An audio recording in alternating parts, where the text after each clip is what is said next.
¿Cómo están, hermanos? Una bendición del Señor participar una vez más del estudio bíblico de San Marcos. Eh, Vamos a ver San Marcos capítulo 1, desde el versículo 9 en adelante. San Marcos capítulo 1, versículo 9 en adelante. Aconteció en aquellos días que Jesús vino de Nazaret a Galilea y fue bautizado por Juan en el Jordán. Y luego, cuando subían del agua, vio abrirse los cielos y el Espíritu como paloma que descendía sobre él. Y vino una voz de los cielos que decía: Tú eres mi Hijo amado, en ti tengo complacencia.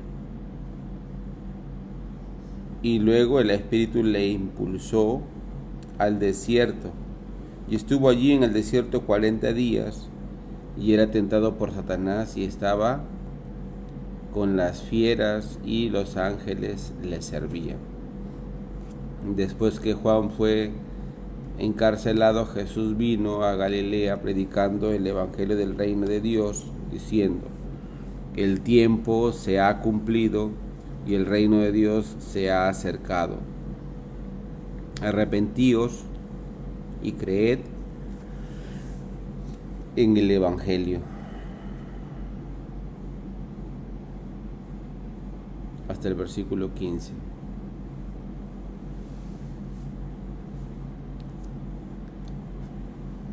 Cuando vemos aquí en San Marcos que estamos dando inicio, a este estudio bíblico,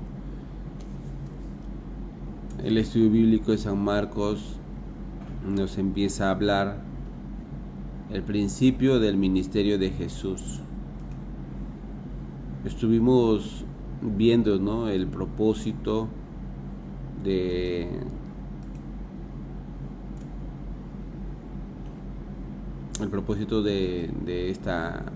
este evangelio, y tenía muchas cosas interesantes que nosotros podíamos aprender, conocer, Y saben, el autor, de San Marcos, consideramos que es el primer libro del Nuevo Testamento, porque en ese tiempo no había ninguna otra referencia del evangelio, o de la vivencia de Jesús. Solamente las que se testificaban y pasaban, de boca a boca, que en este caso serían los apóstoles, los que darían las referencias. Y vemos que el autor de San Marcos nos transmite la confianza en Jesús, nos transmite la fidelidad también de Jesús, nos transmite el amor de Él a nosotros y lo que Él sirve a nosotros, El libro de San Marcos nos muestra la fidelidad de Dios. Y saben,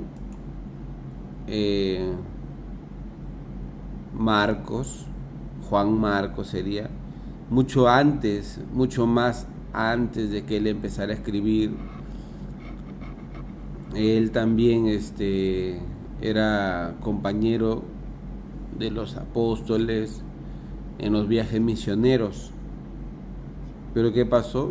En uno de los viajes, en el primer viaje, muy posiblemente en el primer viaje, él abandona el viaje evangelístico. Al abandonar, ¿qué sucede? Se le considera como una persona desertora, Y se le considera como una persona desertora, y nadie quiere, que él esté en su grupo. Entonces él, ¿por qué escribe, San Marcos? Y además habla de fidelidad. porque aunque Juan Marcos fue infiel, Dios no cambia, ¿no? Dios sigue siendo fiel. Aunque él abandonó el viaje evangelístico, al principio se hace una persona de desconfianza, después él tiene un tiempo de restauración. Su tío echa todo su corazón para recuperar el corazón de Marcos, ¿no? Juan Marcos, ¿no? Juan Marcos son dos nombres compuestos. Uno es el nombre judío y el otro es el nombre romano. Juan es su nombre judío y Marcos su nombre romano. Y como él era una persona que se relacionaba también con gentiles, necesitaba dos nombres, ¿no? Uno para los judíos y uno para los gentiles.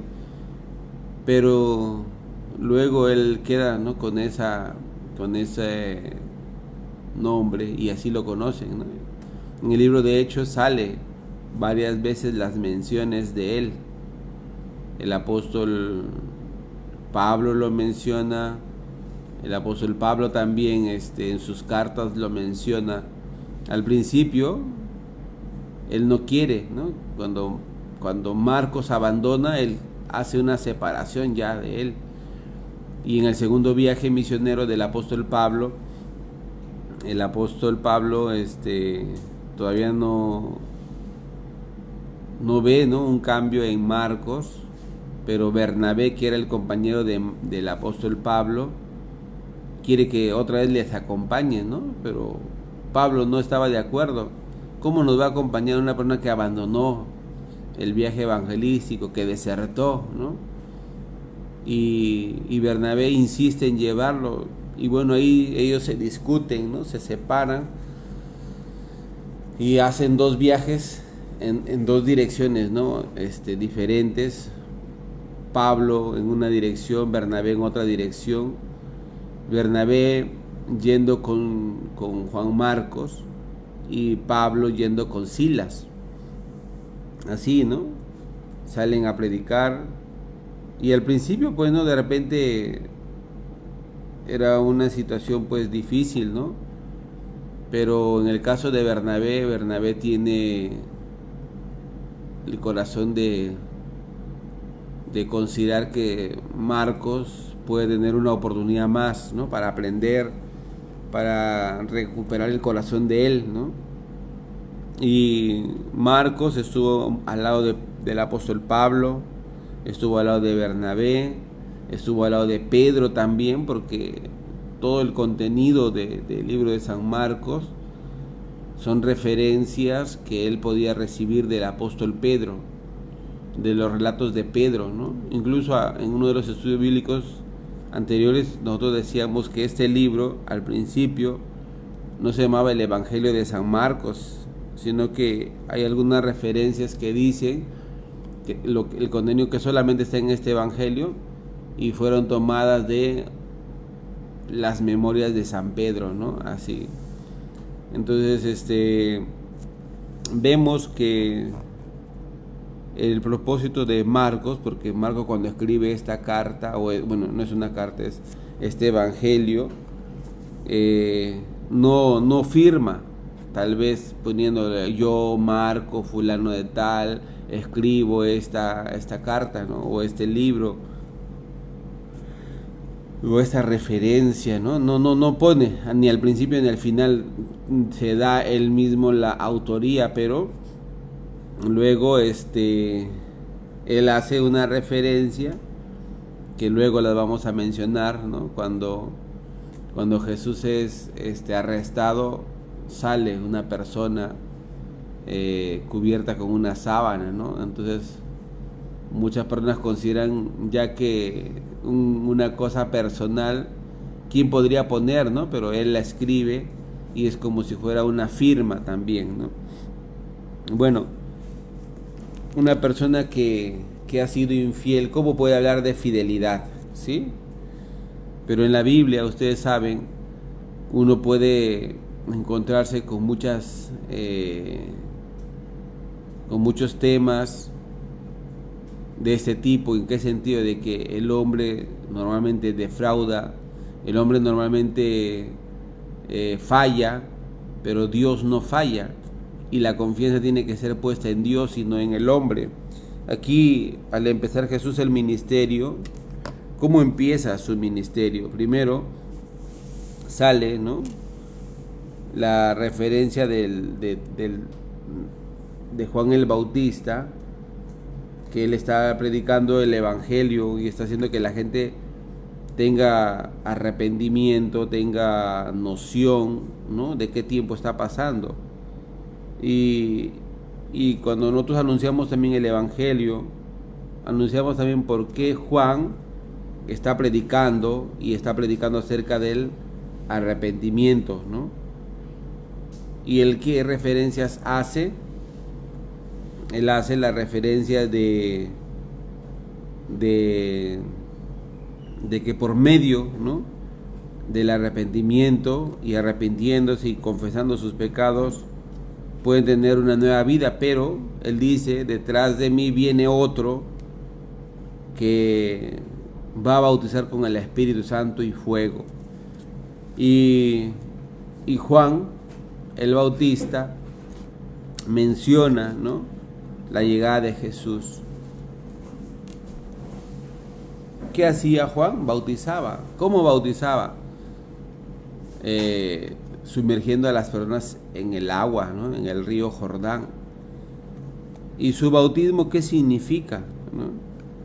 En el libro de Romanos capítulo 6 habla que el bautismo es la muerte, ¿cierto?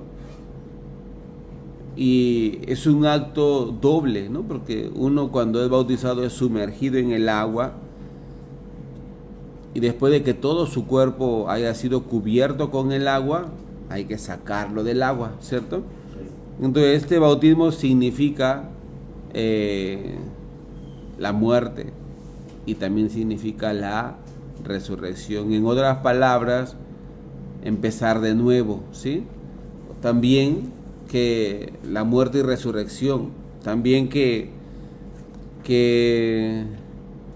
muere el viejo hombre y da vida, ¿no?, a una nueva persona. Entonces, las personas, al venir a confesar sus pecados con Juan, ¿qué está haciendo? Está recibiendo los pecados de las personas, como si fuera un recolector de pecados, un reciclador, ¿no? Entonces, toda la gente le confiesa sus pecados hasta el día en que Jesús viene, y también es bautizado por Juan. En ese momento que Jesús es bautizado, en el mismo momento hay un acontecimiento. Dice la Biblia que los cielos fueron abiertos y el Espíritu de Dios vino, ¿no?, sobre Jesús, y una voz del cielo se escuchó que todo el mundo pudo oír. Así dice la Biblia, todos pudieron oír: este es mi Hijo amado, en quien tengo complacencia. Algunas veces, compartiendo en el aula del Evangelio, yo preguntaba, ¿no?, ¿por qué Dios está mencionando, ¿no?, que su Hijo amado, ¿no?, que Dios está complacido de lo que está haciendo su Hijo? ¿Qué está haciendo su Hijo? Algunos me dijeron: sí, se está bautizando. Entonces Dios está contento, está emocionado porque su Hijo se metió en el agua y salió del agua, ¿por eso? Algunas personas dijeron: no, es que Jesús nos está dando el ejemplo de bautizarnos, que nosotros también tenemos que bautizarnos. No. Mencionamos en San Mateo capítulo 11, sale que dice: la ley y los profetas profetizaron hasta Juan. O sea, se refiere a Juan el Bautista. ¿Y por qué dice así? Porque Jesús viene a traernos las buenas nuevas, ¿no?, de que el reino de los cielos se ha acercado. Las profecías que dicen, llegará el día en que vendrá un Salvador. Llegará el día en que una mujer dará a luz un hijo, ¿cierto? Llegará el día en que todos nuestros pecados serán puestos sobre Él y Él morirá por nosotros, ¿cierto? Y las profecías que aparecen en Isaías y en otros, ¿no?, otros profetas, como mencionan también la llegada de Jesús. Y Isaías 53, versículo 6 dice: Jehová cargó en él el pecado de todos nosotros. En el versículo 4 dice: ciertamente él llevó nuestras enfermedades, nuestras dolencias, el castigo de nuestra paz fue sobre él. Entonces, ¿en qué momento fue eso? El momento importante de Jesús es el bautismo, porque en ese momento, a través de un instrumento que Dios ya había preparado, como dice, ¿no?, voz del que clama en el desierto, ¿no?, que prepara el camino del Señor. ¿Cómo prepara? ¿Cuál es el camino del Señor? El camino del Señor es venir al mundo, cargar los pecados del mundo, ir a la cruz, morir, derramar su sangre y hacer la expiación de nuestros pecados. ¿De qué manera puede preparar el que prepara el camino de Jesús? ¿De qué manera podría preparar? Normalmente cuando hacemos algún evento grande, internacional, en la fecha del evento, un ejemplo, aquí en Bolivia se hizo el campamento mundial del 6 y 7 de febrero del 2020, pero la misión empezó a enviar antes. Evangelistas, pastores, directores de diferentes áreas. Algunos llegaron con 3 meses, con 6 meses de anticipación. Algunos llegaron con 1 mes, otros con 15 días, pero todos con un solo corazón, un solo propósito: preparar la llegada del pastor Oxopar y el coro Gracia. Y con varios siervos salían, buscaban, encontraban, tocaban puertas y se veía, ¿no?, la obra de Dios, cómo Dios abría las puertas de diferentes áreas. Porque una sola persona no puede hacer todo. Un solo ministro no puede pensar en todo. No tiene experiencia de todo, por eso necesita de muchas personas. Entonces, igual también en el caso de la llegada de Jesús, Dios le encomendó a Juan. ¿Y de qué manera? Recibiendo todos los pecados de las personas. Y cuando viene Jesús, al ponerle las manos sobre la cabeza, confiesa, ¿no?, todos los pecados del mundo son puestos sobre la cabeza de Jesús. Por eso dice que Dios dice: en quien tengo complacencia. Dios está complacido de que su Hijo no es que sea bautizado, sino que ha recibido los pecados del mundo. Y al ver el acontecimiento de que los cielos se abren y todo el mundo puede oír la voz de Dios, en ese momento queda libre entre el hombre y Dios. Hay la libertad, porque el pecado fue quitado.